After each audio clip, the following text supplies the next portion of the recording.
Well, good morning, good afternoon, folks. We're going to go ahead and get started. Thank you so much for joining us for our October Teach Climate Network workshop on K-2 climate change education.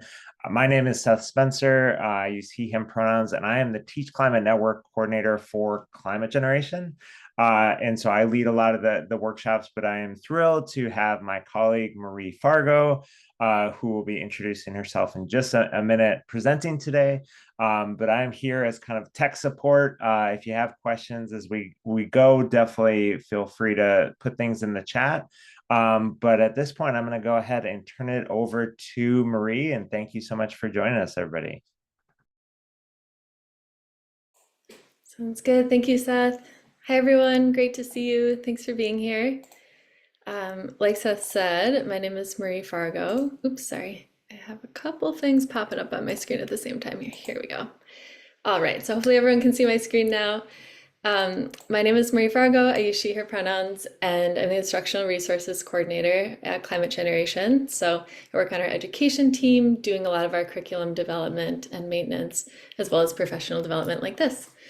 I'm coming to you from Anishinaabe and Dakota lands in Duluth, Minnesota. And I'm really excited to be talking to you today about early elementary climate change education.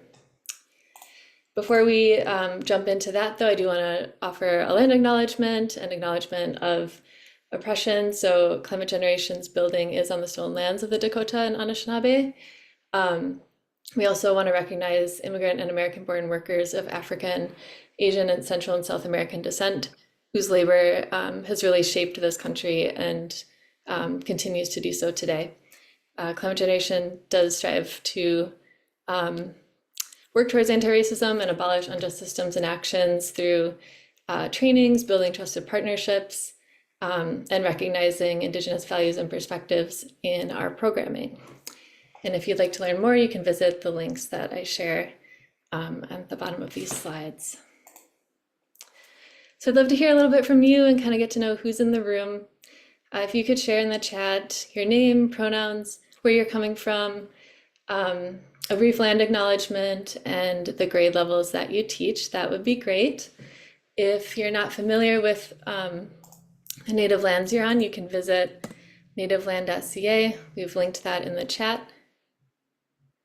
And I'll just take a minute or so for folks to start adding their introductions.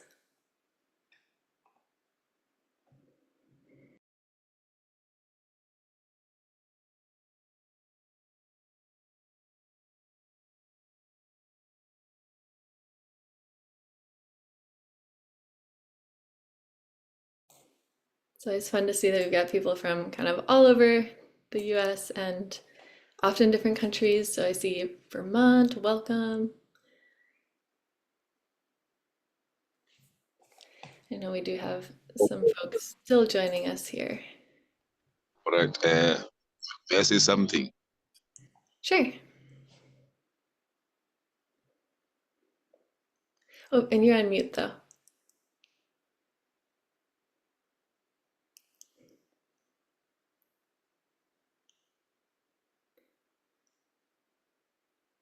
Is it Zamil or Zamil?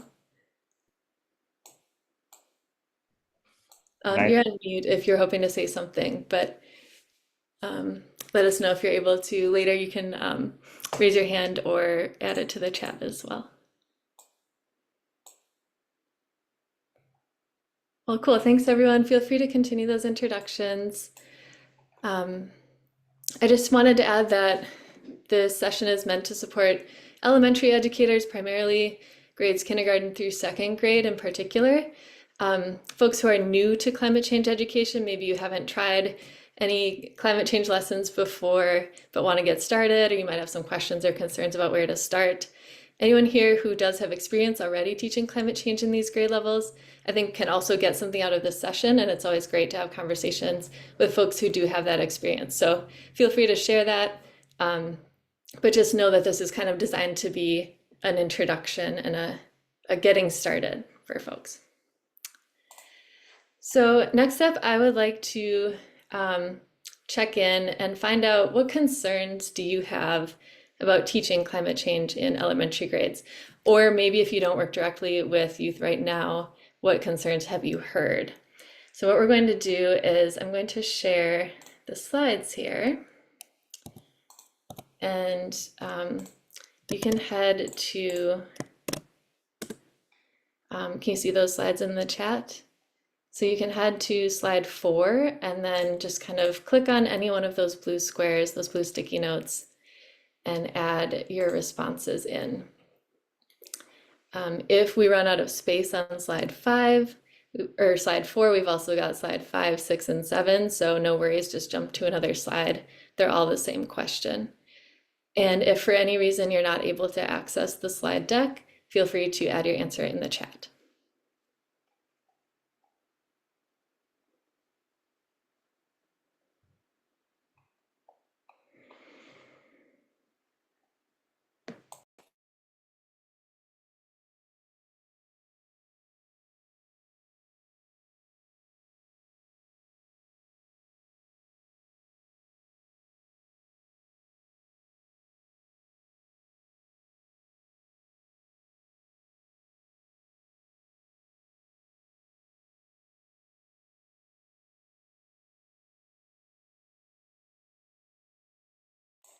I'm seeing a lot of great answers. Keep them coming. I'm just going to read some out loud.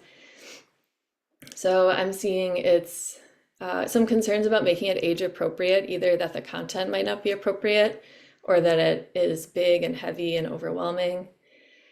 Working in a politically polarized area, so maybe you're worried about some pushback or climate denial. Supporting teachers who might not have a knowledge base to teach climate change. Empowering students and or providing, or like, empowering students or agency, I think, are kind of connected. Climate anxiety, the length of time you have, so someone only has like 45-minute session periods. It might feel too complicated at that age level. Teaching about solutions and challenges.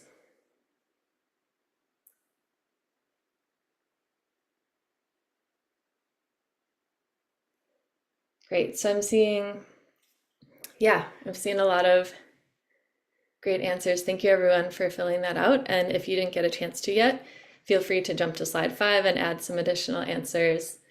Thanks for doing that. I think we are going to cover most of these things today. So I'm glad that you're able to share those thoughts. Of course, we won't be able to answer everything right now in this amount of time, but hopefully we'll be able to at least kind of touch on these subjects that you all mentioned. Here is our agenda for today. So we're going to next jump into kind of why we need to talk about climate change in elementary grades, then get into some foundations of climate change and climate justice education at this grade level. And then we'll do a little scenario activity to kind of give you all a chance to talk about how you might handle different things that could come up. So again, some of those concerns that you mentioned earlier. Then I'll share Climate Generation's 2 new K-2 resources. They're both 3-lesson curricula. One is called Healthy Habitats and the other is called Food Solutions. So we'll do just a really brief overview. You'll also receive links to download those in case you want to dive into those deeper or use them. We'll take a little time for reflection. I'll share a few additional resources that we have available for you, and then we'll leave some time for questions. So with that, do we really need to talk about climate change with K-2? And I would say the answer is yes. We really need to prepare students for the world around them, right? What they're experiencing now in the present, what they're going to experience in the future. And so I do hear that there are some concerns around overwhelming students with big concepts or abstract concepts. I know I've also heard that a lot of people mention like David Sobel's idea of no tragedy before 10 and worrying about that. And I just kind of want to share some talking points that might be helpful for you if you hear people bring these questions up or say like, why would you do this? Why would you talk about climate change right now? The idea of no tragedy before 10 was voiced over a decade ago, and it's really kind of reflective of a more privileged view that really only ever applied to some children, right? because a lot of kids, even 10, 15, 20 years ago, were experiencing major climate impacts. And things have also changed greatly. And now even more of our students, really all of our students, are experiencing something, whether it's really high temperatures or the hurricanes like we just saw, they're all seeing it and feeling it and experiencing it. So we really need to, again, prepare students for their present and their future world. K-2 students already experience these impacts and are more likely to experience a lot of them in the future. They need adult guidance and reassurance during times of fear and uncertainty.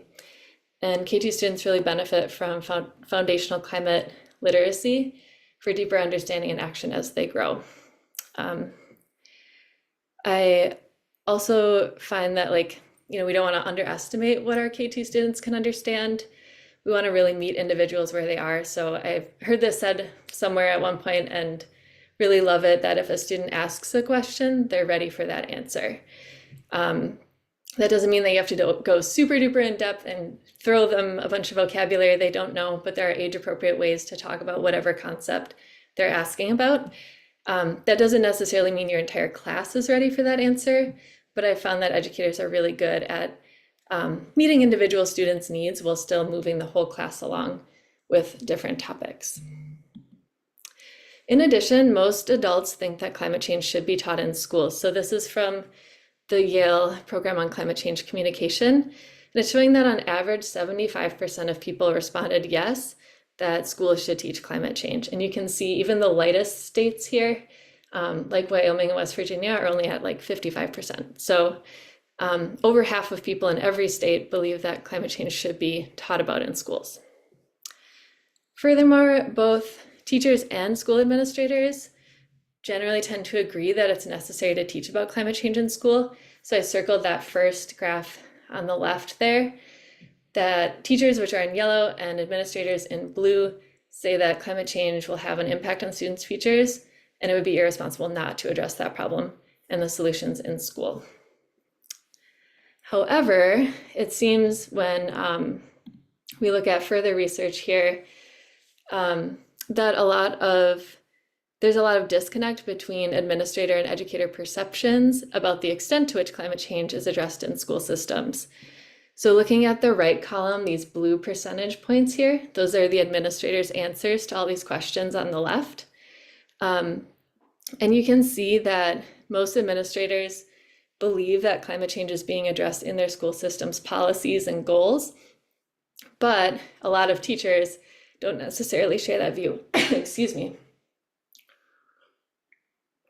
Most, for example, if we look at the second one, curriculum and learning objectives are available. I'm really sorry, I'm losing my voice here. 1 second, okay. If we look at curriculum and learning objectives for students at any grade level, 79% of administrators are saying, yeah, that's available in my school systems. Whereas if we look at elementary educators, which are that lightest tan color, the second bar, only 47% of elementary educators are saying that there are learning objectives related to climate change at their school. So it kind of shows that maybe there's room for more conversation and communication about what is really happening at those levels between administrators and educators. So that's a little bit about why it's necessary to teach climate change in early grades. And now let's transition into those hows. It's really important to be thoughtful about how and when we share information with this age group. So a few ideas for age-appropriate climate conversations and activities.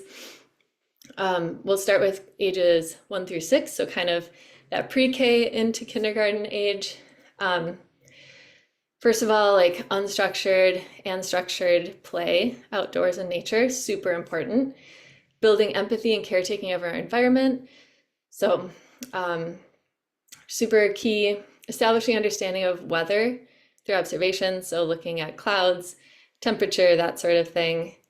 And then addressing students' experiences and their questions, having simple facts ready if they ask something. And I provided a link in there of different ways to talk about climate change at this grade level. Books are a really great way to explore difficult topics, so that would be a starting place I'd recommend. And then more broadly, just kind of practice problem solving and then coping with emotions and identifying emotions in yourself and others. As we're getting into ages 7 through 9, so that kind of like 1st through 3rd grade, explore with joyful hands-on activities, share stories of adults working on the problem and finding solutions, and then kind of build in that understanding of climate versus weather. So we've kind of talked about weather a little bit, and now let's build in this idea of climate is, the bigger picture of weather over time. Phenology and making observations of seasonal changes is a great way to do that. Games as well as books are, again, good ways to explore difficult topics. And then ask good questions, support claims with evidence, and then think about implementing solutions to problems, as well as building those socio-emotional skills. Does anyone have questions at this point? Feel free to add those in the chat. Okay, cool.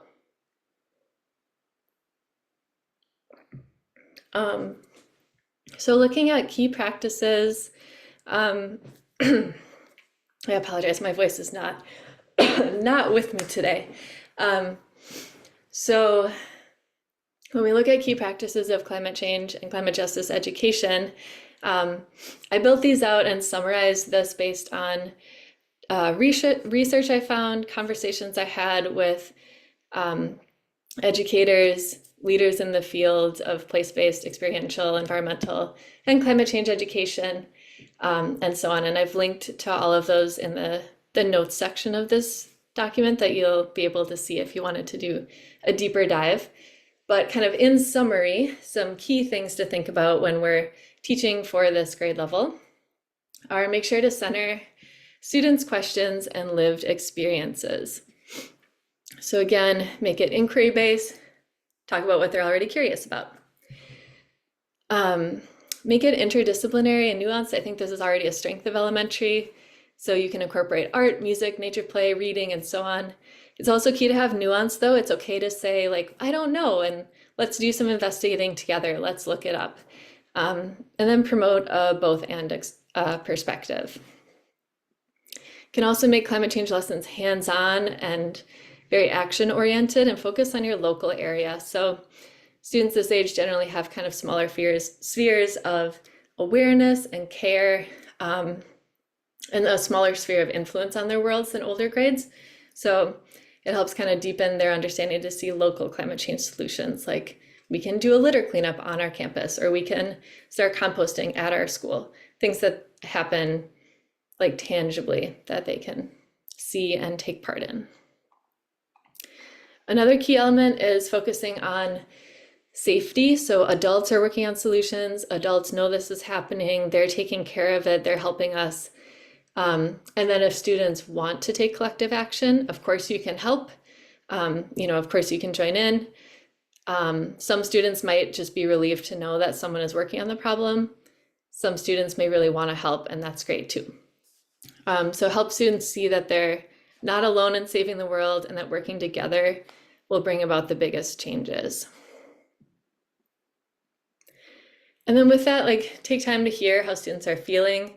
Make sure to validate their emotions, especially with any major climate events or extreme weather events like we've been seeing recently. And facts about climate change aren't really super important at this stage. K-2 students don't really need to know like which gases cause climate change. It's important to debunk like any myths or misinformation that your students might have, but it's better to focus on their personal experiences and how climate change is affecting themselves and their families. Emphasize socio-emotional learning and personal connections. They might not fully, like if they ask you a question, they may not fully understand all the facts that you share, but they'll remember that you cared and that you thought their question was important enough to answer, and that's really, really crucial. And lastly, give your students opportunities to connect with nature. So help them empathize with all beings, not just humans. Ask them like, oh, where do you think the squirrels go when there's a big storm outside? Like, how do you think the animals felt when we had that big windstorm last night? With that said, this isn't a good age group to show like images of polar bears on melting ice caps, right? We want to avoid scary imagery about animals. since children associate really deeply with animals and are very good at empathizing with them generally. So instead of doing that, you could like read a book or talk about it with a more distant activity, to acknowledge what the students are aware of without actually providing scary imagery. All right, so I know that was a lot of information, but now we're going to try to put it into some application a little bit. So the unexpected is really the scariest part of teaching climate change. It's just like, what will my students say? How will they react, right? So we're going to take some time to imagine integrating these core practices into some potentially common scenarios so that you feel more confident handling situations. So what we're going to do is we're going to break you into small groups. And Seth, if you wouldn't mind just double checking the breakout rooms, that'd be great. Thank you. I'd like you to introduce yourselves and maybe choose an order to share in so that you just go person A, B, C, and just keep going around. It'll make things go a little faster. And then read the scenario on your group slide. They're on slides 17 through 26 or 27. And discuss which key practices of climate change education or climate justice education you're seeing.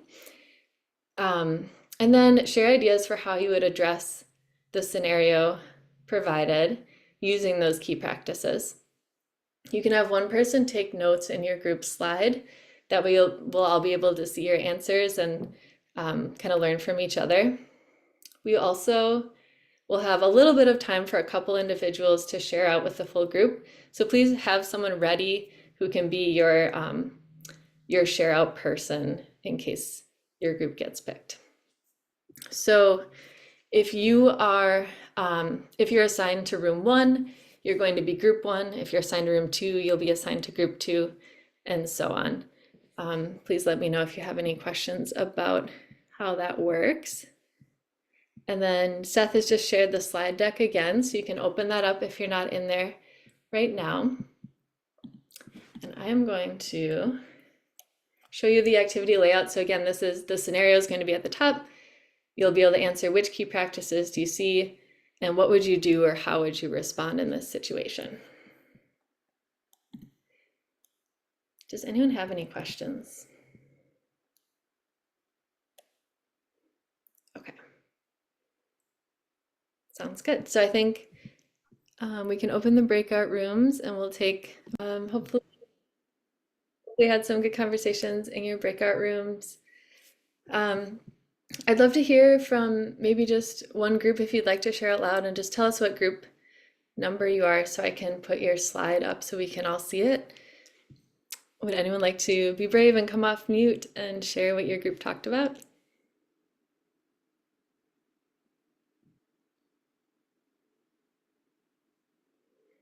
Yeah, Jordan, I see your hand. Sure.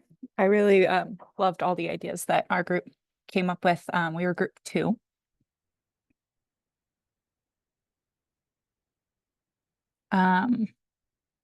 So our situation was 2 little ones playing on the playground, and one child says to the other, I like this playground. There's a lot of shade here in my neighborhood. We don't have any trees, and it's too hot to play outside a lot. So some of the key practices that we saw were obviously centering students' lived experiences. This little one has a different experience at home versus at school. Or we were assuming it was at school, but it could have been a neighborhood playground in a different neighborhood. But kind of asking those questions, why are some places hotter than others, even if they're somewhat close together? How are communities planned in terms of buildings and trees and all of that? Also space to hear and validate emotions. So that must be really tricky that it's so hot for you in your neighborhood. And then addressing that inequity that this little one's talking about, really looping in the interdisciplinary piece, so leaning into the science aspect of ecosystem effects, observing and quantifying the trees, we even talked about doing shape activities and things like that with the different trees that were present, how the heat affects people who work outside, so in a social studies and community aspect, and then again, how are the communities planned and how can they be improved, as well as mapping activities and looking at different types of communities, rural, suburban, urban, and how trees are decided, where trees are decided, how parks are planned, and all those different types of things.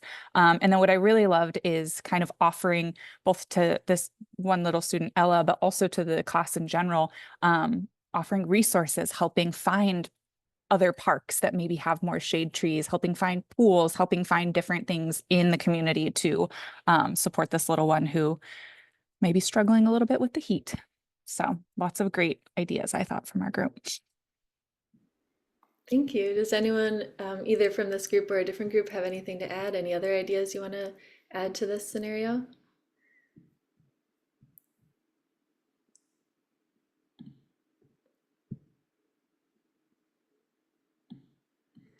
Sounds good. Yeah, I appreciate it. Yeah, this is an interesting one because there's kind of an individual issue that's probably representative of a larger systemic issue that more of your students might be facing. So it's something where you can kind of check in with Ella personally, but also bring this into your whole class to kind of introduce this injustice and the ideas of heat island effect and yeah, like you said, bring in those interdisciplinary aspects and students' lived experiences. Thank you. So there are other ones, of course.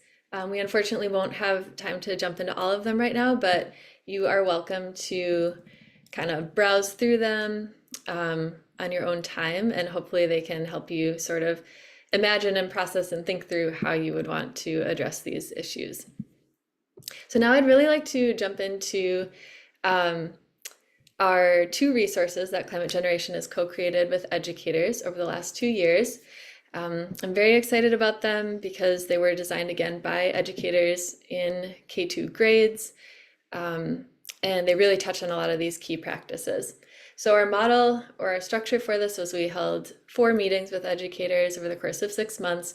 It was a group of 3 educators and myself in both cases. And we would host kind of discussion about these key practices, about traditional ecological knowledge, about addressing climate emotions. And then we had some time to do group planning again, to create an outline together and to decide what kind of topics and activities were important. After that, we did asynchronous writing and editing together. And then once we drafted everything, they are now published on our website, so you can find them on Climate Generation's resource library. They're free to download, and they're both 3 lessons long. So there are things you can kind of pick and choose from them, or you can run them through over the course of 3 to 5 class periods, I would say. They both incorporate NGSS as well as social justice standards that the organization Learning for Justice has created. And in the case of food solutions, they also include the C3 framework for social studies standards. So we're going to do kind of quick overviews. Again, the links are here if you want to download the resources, or please feel free to reach out to me via email and ask more questions. But I just want to kind of give you a summary of what they're about so you can decide whether or not they're appropriate for your setting. So in healthy habitats, we're really looking at 3 things, 3 big questions. One, what is a habitat? So kind of looking at food, water, shelter, space, those components. And then in lesson 2, imagining what would a healthy habitat look like. So students really get to do a lot of, I guess, imagining and envisioning what it would mean to have a really thriving habitat for both humans and non-human life. And then in lesson 3, they take action. And so they think about a project that they would want to do collectively as a class to care for their habitat. I'll go through each lesson just a little bit. At the top in the colored box, I provide the student learning outcomes. And then underneath, you'll see kind of just generally the activities that are included in each lesson. So again, in lesson 1, they're kind of defining habitat and looking at patterns, and they're observing through nature journaling to record those habitat pieces. They also kind of identify differences between living and non-living, or that's an optional activity. And then they can do also a food web activity to think about those interconnections and what happens if pieces of habitat are not in place or aren't doing very well. In lesson 2, students are looking at both positive and negative impacts that students have on local habitats. So they're connecting things to climate change as well, like increased temperature, air pollution. And they're discussing what they've heard personally about climate change through a KWL chart and share out, and looking at how impacts are unfairly distributed among communities. They also get to construct a diorama. So again, imagining that healthy habitat, they read a book about habitats and then kind of construct their own, which is kind of a fun way to think about it. And then in that last activity, they again read a book about solving climate issues, so kind of getting that idea primed of, taking action together when we see a challenge in our community. They do an observation of their schoolyard and then create kind of a Venn diagram of like what their habitat has and needs, and then they get to work on that project. So we provide a lot of ideas. It's everything from like potting some indoor plants so that your indoor air quality is better, to doing a litter cleanup, or maybe something bigger like installing a rain garden, which would obviously involve more time and effort, but just providing that kind of spectrum of actions. Then looking at food solutions, again, it's 3 lessons with a bunch of appendices as well. We highly recommend that you read the appendix about talking to students about food. This includes conversations around just thinking about where your students are at in terms of culturally, emotionally, their connections to food in different ways, and how that might impact their views. So highly recommend that as kind of a starting place. And then students look at where their food comes from, local foods, and kind of what grows in their places, and then how they can support sustainable food at their school. So in lesson 1, again, students are identifying places that people have access to food, so a grocery store, a farmer's market, and so on. They look at the differences between weather and climate, and also model how food gets from a farm to a grocery store, and through that process kind of think about food transportation and how that's connected to air pollution, and how maybe that's starting to contribute to climate change. So starting to make those connections. And then in lesson 2, they identify, again, foods that are grown locally in their places. They identify or define as a class what local food means to them. They also look at seasonal foods, so things that can only be grown in certain places at certain times of year. And they do that through, again, books. They do a drawing activity. They look at kind of food mileage, again, and air pollution. And then there's a seasonal food wheel activity, which involves some drawing as well. And then in the final activity, the final lesson, they get to interview the cafeteria staff to kind of identify, what are the food issues we're seeing here? Is it that there's a lot of food packaging? Is it that our food comes from really far away? Where are the places that we can maybe make a positive change if we want to? And so once they identify that school-based issue, they can choose a class action idea and develop an action plan. And again, it can be small things or big things depending on what kind of time and capacity you have. And this is an example of the action plan template. So it's kind of asking those who, what, when, where, why questions, just providing some reflection prompts for your students to work through together as a class. All right, I know that was kind of a whirlwind brief overview again, but hopefully that gives you a sense of the components of those lessons. And I just want to ask for folks to share in the chat and kind of reflect on what is one piece of this workshop that you're excited to incorporate, either this school year or next year.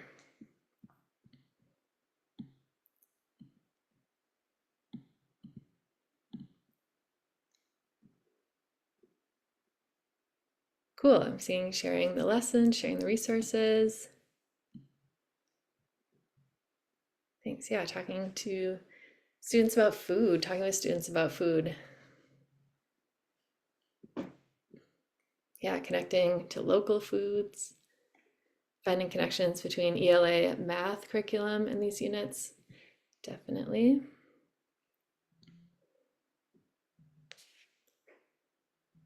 Cool, I'm seeing a lot of interest in the food systems and food solutions. Awesome. Thanks all. The key practices are helpful to think about how to frame information. That's great, I'm glad. The action plan template. Oh yeah, youth garden, very cool. Yeah, hopefully that'll be valuable there.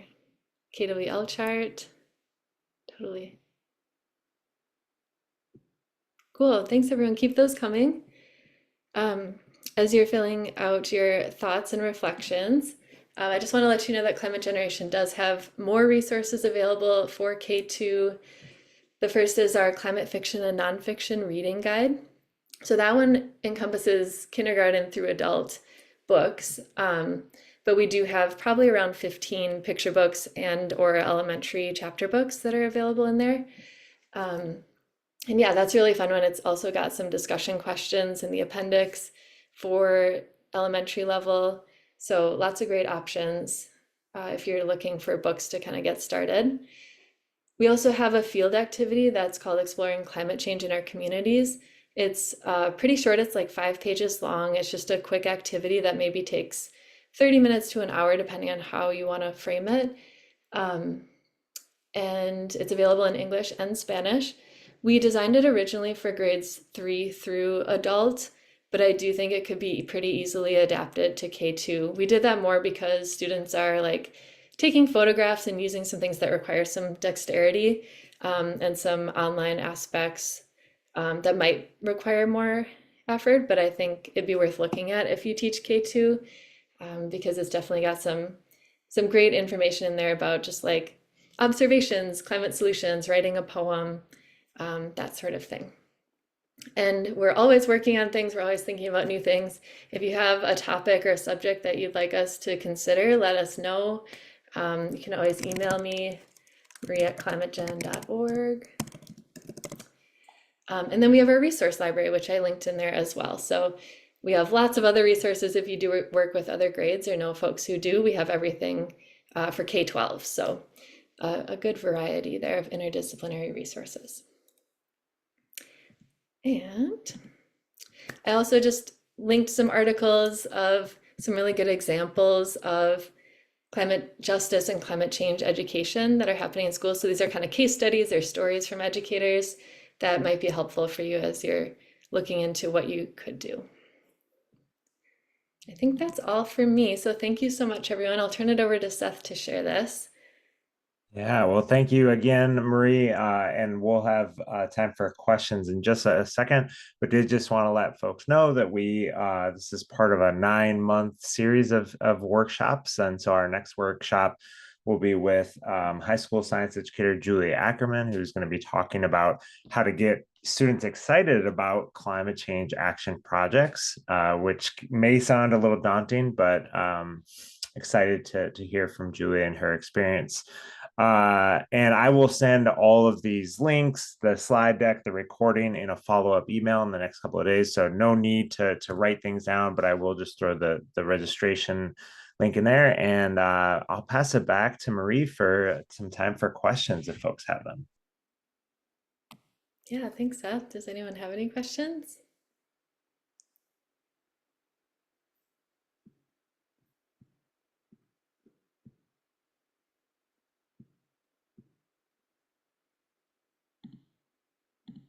Thanks, Kay. I'm glad you're feeling energized. Awesome.